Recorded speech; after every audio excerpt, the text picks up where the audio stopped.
Tudo bem, pessoal? A aula de hoje vai ser uma revisão para a 8, beleza? Então, é uma revisão bem tranquila, tá? Que aí eu espero que, caso vocês tenham alguma dúvida, vocês podem tirar dúvidas ou no chat ou então no fórum de dúvidas, tá?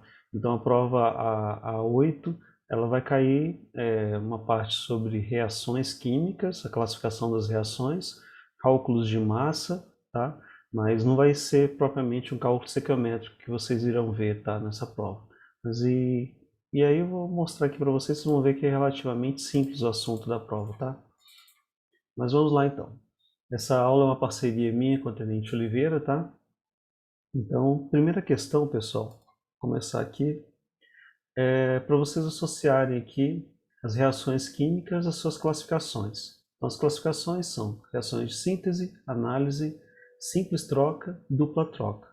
E aqui eu tenho cinco diferentes tipos de reações. E aí, para analisar cada uma dessas reações, então eu vou analisar em separado. Então, eu analiso a primeira reação. O zinco está reagindo com ácido clorídrico. Então, o zinco é uma substância simples. Está reagindo com ácido clorídrico, que é um composto. Está dando origem ao cloreto de zinco, que é um outro composto, e hidrogênio. Então, nesse caso, eu tinha uma substância simples, reagiu com uma substância composta, produziu um novo composto e uma nova substância simples. Essa reação se classifica como reação de simples troca ou deslocamento. No segundo caso, eu tenho um pentóxido aqui ó, de fósforo que está reagindo com 3 moléculas de água e produzindo 3 moléculas de ácido fosfórico. Então eu tenho duas substâncias produzindo uma só. Então isso daqui é a reação de síntese, tá? Ou de adição. No terceiro, eu tenho nitrato de prata reagindo com cloreto de sódio, produzindo cloreto de prata e nitrato de sódio. Então, se vocês observarem, os cátions e os ânions mudaram de lugar. Então, o que era cátion em um pegou o ânion do outro íon, do outro sal. E aí, então, produziram dois novos compostos. Então, essa reação é uma reação de dupla troca, tá? Quarta reação, CaO, que é o óxido de cálcio, reagindo com dióxido de carbono, produzindo carbonato de cálcio. Então, eu tenho duas substâncias produzindo uma só, uma reação de síntese ou de adição. Tá? O número 5 coloca aqui uma substância chamada azida de sódio, produzindo nitrogênio e sódio. Então, tem uma substância só que está dando origem a duas novas substâncias, nitrogênio e sódio. Essa é uma reação de análise ou de decomposição, beleza? Então, pessoal, quando eu junto as informações e classifico, eu observo que eu tenho duas reações que são de síntese, tá? A reação número 2 e a reação número 4. Análise, a reação número 5. Simples troca, a reação número 1. E dupla troca, a reação número 3, tá? Continuando. As modificações para promover um planeta melhor para as futuras gerações são cada vez mais frequentes. A maior parte dos meios de transporte de massa é atualmente movido pela queima de um combustível fóssil. A título de exemplificação do ônus causado por essa prática, basta saber que um carro produz, em média, cerca de 200 gramas de dióxido de carbono por quilômetro percorrido. Uma das principais constituintes da gasolina é o octano, C8H18. Por meio da combustão do octano, é possível a liberação de energia, permitindo que o carro entre em movimento. A equação que representa a reação química desse processo está representada abaixo.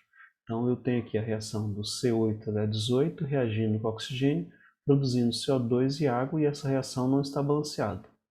O problema quer saber a soma dos menores coeficientes, então coeficientes estequiométricos, os valores que ficam na frente das formas, inteiros, que balanceiam a equação de combustão do octano. E ele dá as opções. Então eu foco aqui na reação, tá? E nas informações que são importantes aqui. Então, C8 indica que eu tenho 8 carbonos do lado dos meus reagentes. Já o CO2 só me indica que tem um átomo de carbono no meu produto.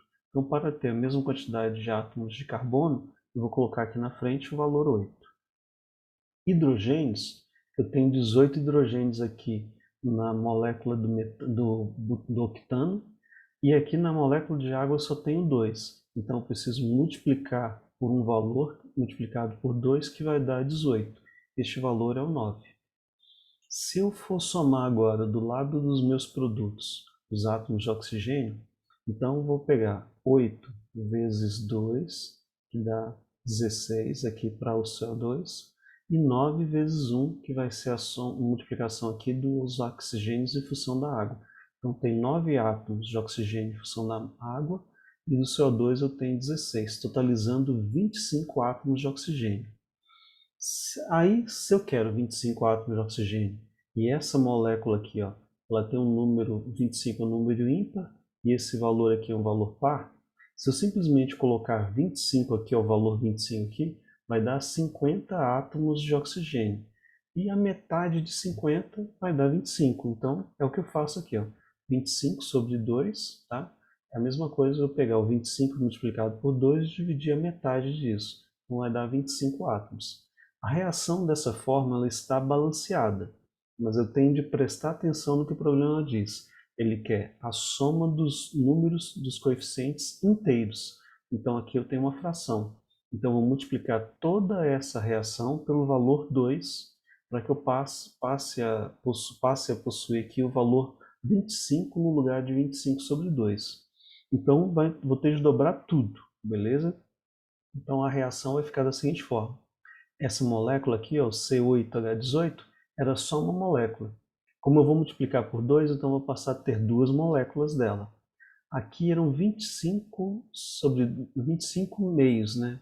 Eu vou passar a ter 25 moléculas de oxigênio quando eu tiver o dobro dela. Aqui eu vou ter 16 e aqui eu vou ter 18 moléculas. Então, colocando aqui as respostas. Então, agora os números estão inteiros. Somando esses valores inteiros, então aqui, ó, 2 com mais 25 vai dar 27, com mais 16 e 18 aqui que vai dar 34, 34 com mais 25 vai dar o total de 61. Então a soma dos coeficientes inteiros, menores coeficientes inteiros possíveis, vai dar 61, beleza? Então se eu multiplicar isso daqui por 4, por qualquer outro número, a reação vai tender a ficar balanceada. Mas o enfoque do problema é que ele quer os menores valores inteiros. Então, os menores são 2, 25, 16 e 18. Se eu fizer valores diferentes desses, aí não serão os menores valores inteiros, tá? Então, se eu colocasse aqui 4, 50, 32 e 36 aqui na frente, então não seriam os menores valores. Então, por isso que eu multipliquei simplesmente por 2 esse cálculo, para que esses valores sejam simplesmente 2, 25, 16 e 18. Tá? Continuando. Questão número 3. Deficiência de zinco mais no organismo de uma criança pode causar problemas de crescimento. Esse mal pode ser evitado através da ingestão de comprimido de óxido de zinco que interage com o ácido do estômago, que é o ácido clorídrico, de acordo com a equação abaixo. Então, o óxido de zinco reage com o ácido clorídrico, produz cloreto de zinco e mais água. A reação representada é uma reação de deslocamento, dupla troca, oxirredução ou síntese. Então, se vocês olharem aqui, ó, o zinco está ligado ao oxigênio no início, ficou ligado ao cloro. O cloro estava ligado ao hidrogênio e aí ele acabou fazendo uma troca e o hidrogênio se ligou ao oxigênio. Então a reação é de dupla troca, tá? Então a resposta dessa questão, letra B. Beleza? Próximo caso também de classificação de reações. Então a primeira reação aqui, ó, ele quer saber o seguinte, ó. Então reação 1, 2 e 3. As equações 1, 2 e 3 representam respectivamente reações de. A resposta já está marcada aqui, mas vou continuar aqui. Então é só vocês olharem aqui a reação. Então eu tenho o óxido de fósforo, o pentóxido de fósforo reagindo com a água, produzindo o ácido fosfórico. Então eu tenho duas substâncias diferentes produzindo um único composto, uma reação de síntese ou de adição. Aqui eu tenho um composto que é o KClO3, produzindo duas outras substâncias. Então ele vai estar sendo decomposto. Então uma reação de análise ou de decomposição. A terceira reação é o sulfato de cobre 2 reagindo com alumínio, produzindo sulfato de alumínio e cobre. Então, o alumínio e o cobre são substâncias simples. Então, no caso aqui, o cobre desloca o alumínio, desloca o cobre aqui e faz um processo de deslocamento. Então, a reação de simples troca, tá? Ou de deslocamento. Então, a resposta que eu tenho aqui vai ser a letra E, que já está marcada aqui. Então, síntese, análise e simples troca. Letra E, beleza? Próximo caso. A questão 5 e 6 são de verdadeiro e falso. Então, eu vou desmembrá-las cada uma aqui. Então, a primeira questão, a questão número 5. A massa molar do cloreto de ferro 3 hexaidratado. Então, pensem no detalhe aqui. Ó. Cloreto de ferro 3 simplesmente é o FeCl3. Esse pontinho que tem aqui está dizendo que ele vai ver alguma outra informação.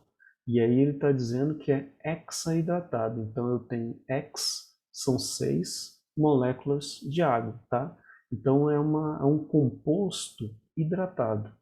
O cloreto de ferro 3 possui junto a ele, agregado a ele, 6 moléculas de água, tá? Então é um sal hidratado, um sal que quando você encontra ele, os cristalzinhos do sal vai estar junto lá 6 moléculas de água. Então é um sal hexaidratado com 6 moléculas de água. Então vamos calcular aqui, pessoal. Opa, deixa eu voltar aqui só para vamos calcular aqui então as informações aí da massa dessa substância. Então vamos lá.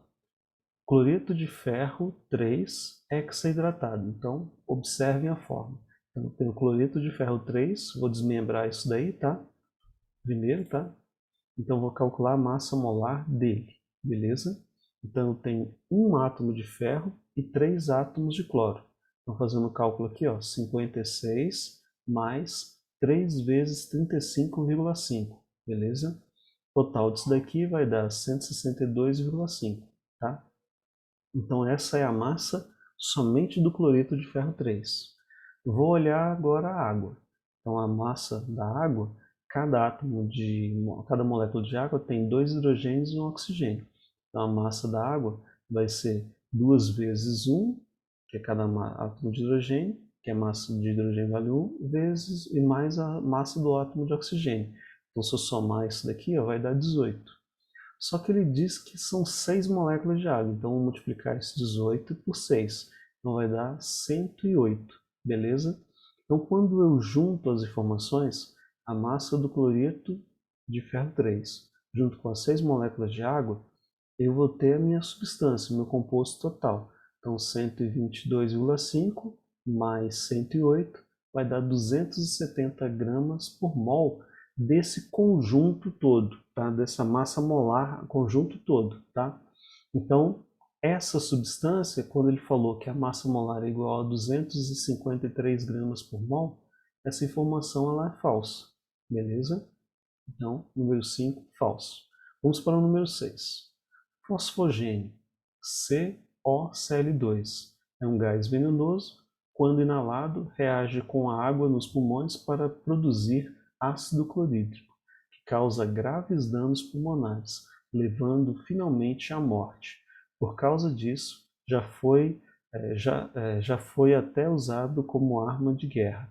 A equação química dessa reação é fosfogênio reagindo com a água dos pulmões, produzindo CO2 e mais 2 moléculas de HCl.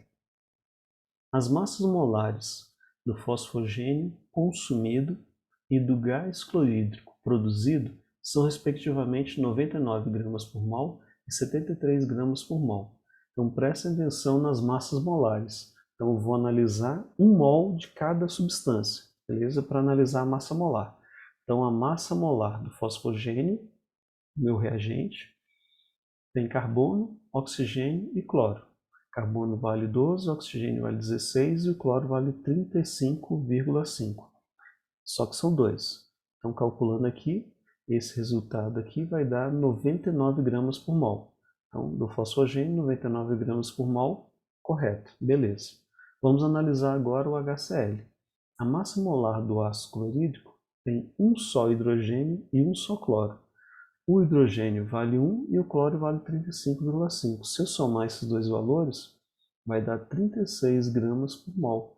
Então a massa do HCl são 36 gramas por mol e não 73. Aqui eu tenho 2 mols. Então a massa total seria 73 gramas dos meus 2 mols, mas não de um só, tá? Então um só mol vale 35,5 gramas. E ele disse que valeria 73. Essa informação ela é falsa, beleza? Número 7. O gás hilariante C2O pode ser obtido pela decomposição térmica do nitrato de amônio, NH4NO3, conforme mostra a reação a seguir.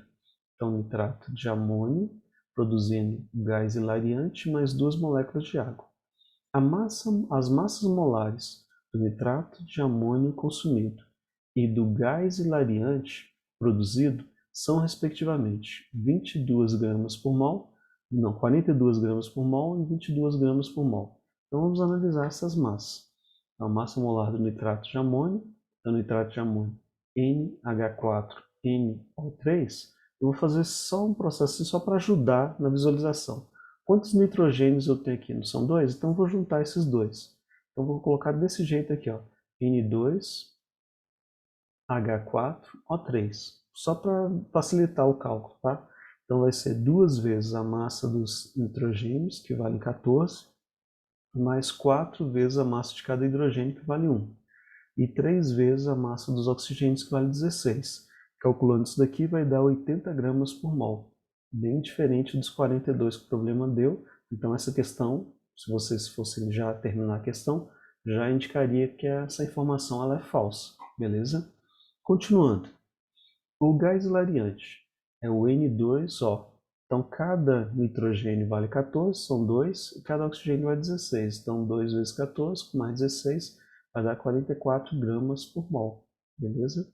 Ele disse que daria 22 gramas por mol. Então, esse problema ele é falso, tá? Completamente falso. Próximo, número 8. Um determinado elemento hipotético Y. Então, pense no seguinte, pessoal. Os elementos químicos, eles têm os seus nomes, as suas características, e aí, associado a eles, vocês têm as massas atômicas, tá? Normalmente, os elementos, eles podem ser encontrados na natureza de diferentes formas, diferentes isótopos, diferentes massas, tá? Mas vamos então analisar o que o problema está repetindo aqui, a questão número 8.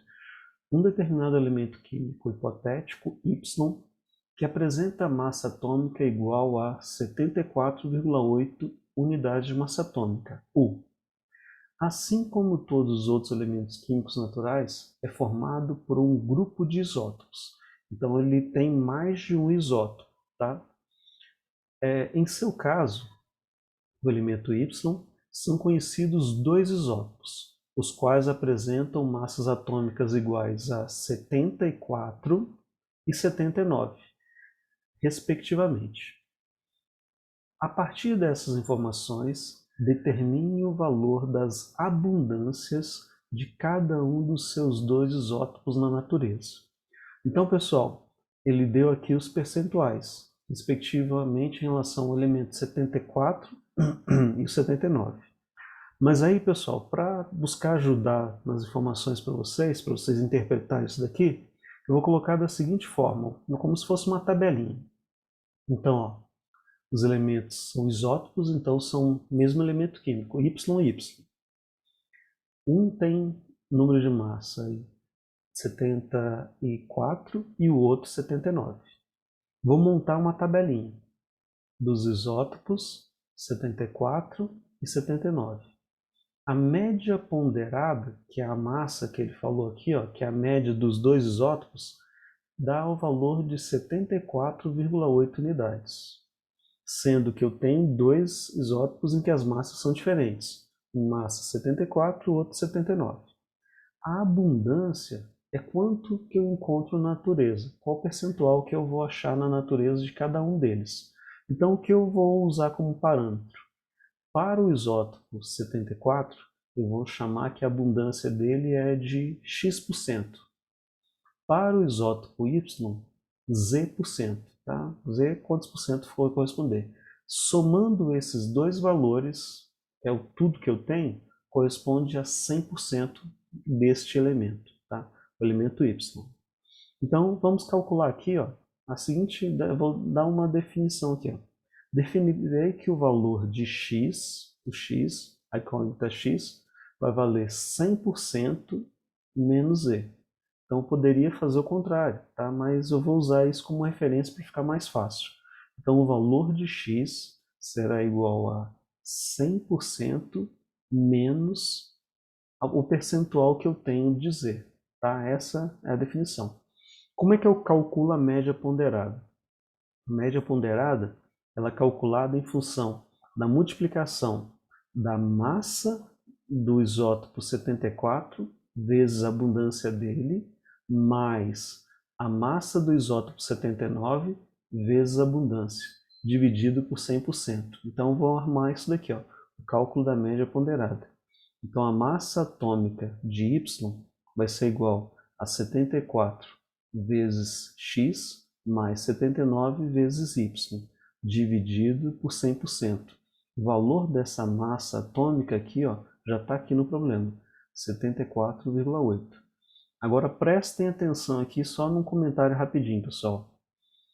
Se o valor das massas são diferentes, uma 74, outra 79, e a média desses valores dá o valor 74,8, é porque o elemento que estiver mais abundante é porque ele vai fazer com que ele interfira no cálculo dessa média, tá? Então, nesse meu caso, o percentual mais abundante do isótopo vai ser o isótopo 74, mesmo sem fazer o cálculo. Eu já sei disso, porque o valor que está aqui, ó, 74,8, tem um valor muito mais próximo de 74 do que o valor 79. Mas vamos calcular aqui só para mostrar isso. Então, o 100 vai multiplicar o 74,8. Então, 100 vezes 74,8, que vai ser igual a 74 vezes x mais 79z, beleza? Então, fazendo essa multiplicação, isso daqui vai dar 7.480. E aí eu vou fazer a seguinte lógica. Eu vou aproveitar aqui, ó, que o x ele é igual a 100% menos z. Então, eu vou colocar isso aqui entre parênteses. Então, o valor de x é 100% menos z. Então, vai ser 74 vezes 100 menos z, entre parênteses, mais 79z.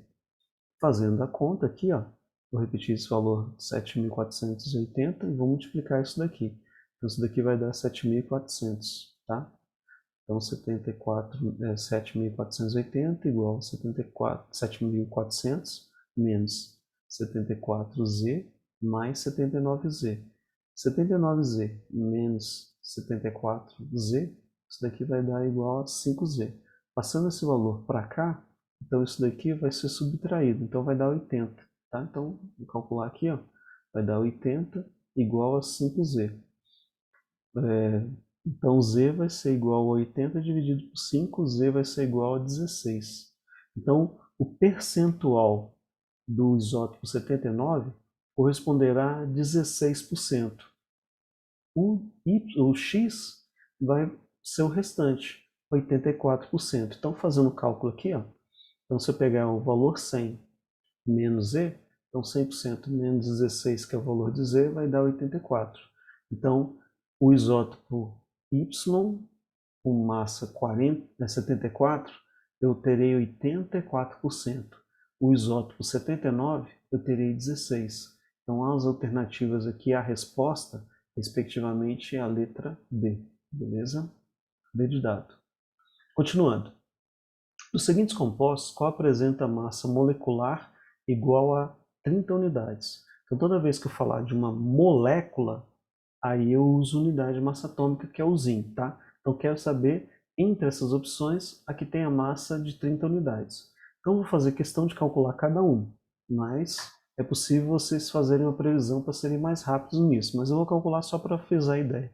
Então, nitrogênio vale 14 e oxigênio vale 16. Aqui eu tenho 2 nitrogênios e 16 e 3 oxigênios. Fazendo a multiplicação disso daqui vai dar 76 unidades.